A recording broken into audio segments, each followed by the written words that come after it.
Hello, I want to talk about the Charivari today. This is something that Canadian historians love to talk about, is this form of resistance in Lower Canada, what we now call Quebec. The Charivari was an example of, it actually started in Europe, where a sort of a gang of people would surround a newlywed's house with pots and pans and just make a ton of noise to kind of like almost a Middle Ages bachelor party kind of thing, or wedding shower. Well, this tradition came over to French Canada and continued on as sort of a form of resistance against what were seen as transgressions in marriages. The really interesting thing here is that this was really only to do with the ages of the people involved. So an instance where an older man would take a younger wife, there would be a Charivari, but if somebody was an adulterer or abused their spouse in some way, there wouldn't be a Charivari. So this is an important cultural practice that was kind of seen to keep people in line with expected modes of social being. Now, it's important to understand too that these were sort of meant to be punitive things, but were also kind of reconciliatory. I think I said that right. Anyway, what would happen is you would have, say, an older man married a younger woman. A community of people would organize, and they would go to this person's house, usually late at night, with disguises, and they would make a ton of noise and sing songs, and it was sort of a satirical event. Somewhat lighthearted, but it was still a huge level of harassment, and basically the Charivari crowd would demand a fee be paid. Usually these fees were split 50-50 between sort of what would be taken as a tavern fee for the group so that they could afford the booze for the adventure, and the other 50% would go to a charity. Now this is important because it granted legitimacy to this operation.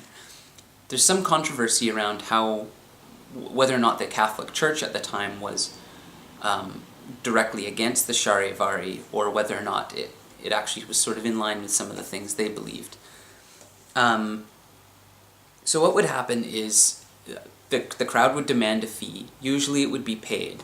But in cases where the couple was stubborn, or refused to pay, or refused to acknowledge the Charivari, the crowd would come back the next night, and the next night. These could go on for weeks, sometimes even months.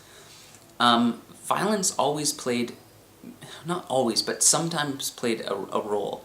Usually it was sort of an implied threat of violence, of what might happen, but for the most part these were, it was giving people a hard time, and so that they would pay this fee, and then once it was done, there were no lasting consequences of this. The newlywed couple would be totally accepted back into the community, and it's like the Charivari never happened. Now there is at least one case where one of the guys being harassed by a Charivari crowd actually took out his gun and opened fire on the crowd, killing a person, and the Charivari group tore his house down.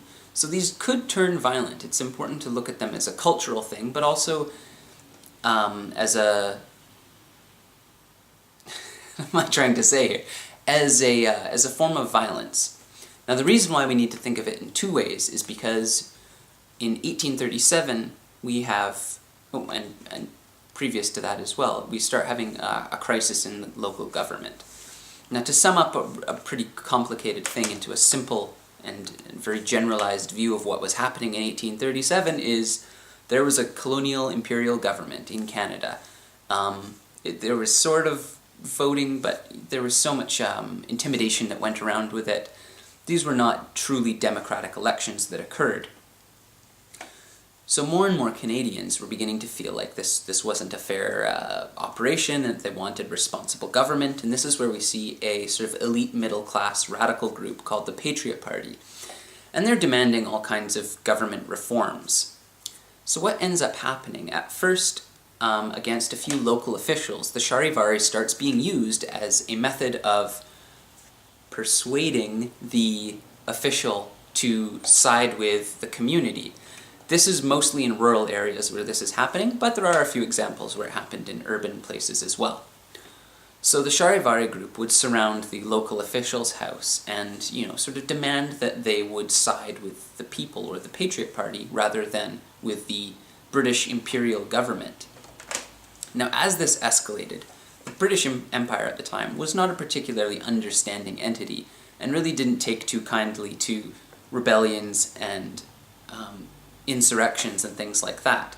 And we often think of America as being this country that had this huge opposition to the British Empire and imperialism, whereas Canada, there is a long and sustained resistance against it as well, just not in quite the same form as the American Revolution. Right, okay, so we're seeking colonial autonomy from the British Empire and some democratic reforms, and this starts turning into an armed insurrection. You start seeing people arming themselves. At the time that the Patriot Party started, they were sort of imagining a war that might take place at some point in the future, but really weren't training or prepared for armed resistance from the military or from the British Imperial Army.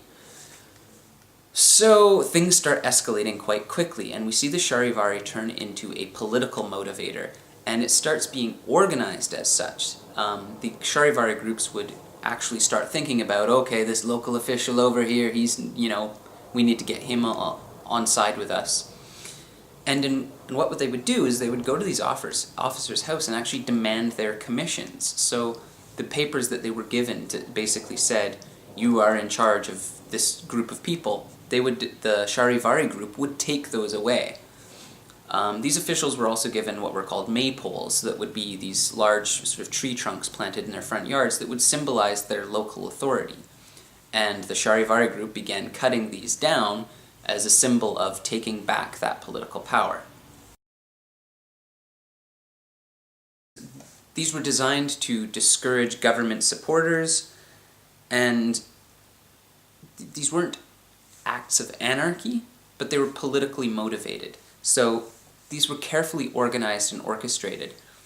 And we start seeing the Charivari become quite a bit more violent than it was previously. So remember, it's moved from harassing newlyweds where there's some difference in age, or it's a widower marrying someone new too soon or whatever. It's moving from that into this really armed political protest against what was sort of an oppressive imperial government. Now, unfortunately for the Charivari participants, the imperial army was a lot better organized and a lot better equipped to deal with this. So by the end of the 1830s, we see this sort of radical form of protest kind of disappearing in Lower Canada. So, who cares? Why do we study this? Well, it's interesting to study things that were popular resistances. And again, Canada we always think of as this peaceful country, and it was this colonial country, and Canada just sort of happened. That's such a common misconception. Canada just sort of, the British came, they set up shop, and a few hundred years later, boom, you have Canada. When actually, especially in the 19th century, there's a huge amount of violence and opposition. And again, not to the scale of the Revolutionary Wars or the Civil War in America, but there was still a lot of violence, a lot of death, and a lot of injuries that were opposing this imperial government. And that while the Charivaris and the Lower Canadian Rebellion in 1837 didn't directly bring about changes, these sort of planted the democratic seeds for reforms that would come later, and had a huge influence on how Canada was shaped out. The whole reason why we have a railway and the RCMPs was to initially deal with these little pockets of rebellion, whether it was in Lower Canada, Upper Canada, or later in the Métis region around Red River in Manitoba.